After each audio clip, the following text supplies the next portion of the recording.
Les terribles confidences de Raphinha sur son enfance au Brésil recrutée pour 45 millions d'euros, hors bonus, par le FC Barcelone lors du dernier mercato estival. Raphinha est longuement revenu sur son parcours dans un entretien accordé à UOL Esport.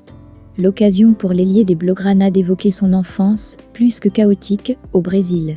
Utrema copyright Maxp des gestes techniques, des soirées de liesse, des défaites amères, des remontées historiques, des blessures atroces.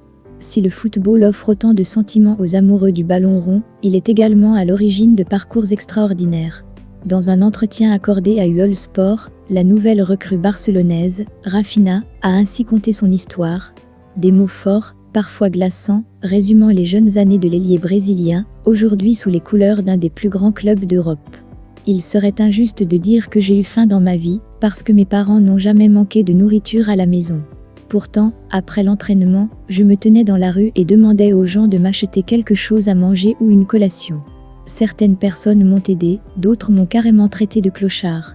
Et il n'y avait rien à faire, juste attendre que le bus rentre, pour qu'on puisse manger quelque chose.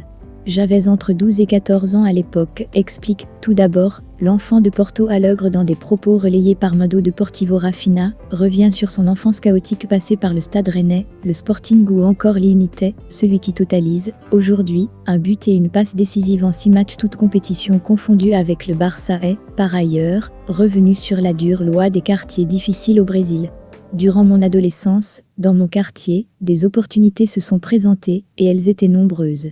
Ils promettent un moyen plus facile de gagner de l'argent. Et c'est là que les gens se perdent.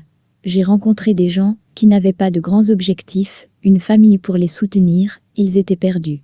À des moments comme ceux-ci, j'ai perdu beaucoup d'amis dans le monde du crime, dans le trafic de drogue, des amis qui étaient bien meilleurs que moi au football, qui auraient pu être dans de grands clubs. Déterminé à réussir, Raphinha n'a cependant rien lâché malgré les nombreuses tentations.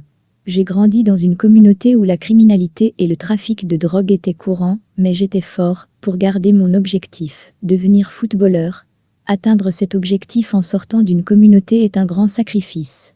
Mais mon ambition était encore plus grande. Je n'ai pas dévié, reconnaît ainsi le joueur de 25 ans. Sous contrat avec le FC Barcelone, jusqu'en juin 2027, l'international brésilien, 9 sélections, 3 buts, peut désormais rêver plus grand, qui plus est à quelques semaines du Mondial 2022.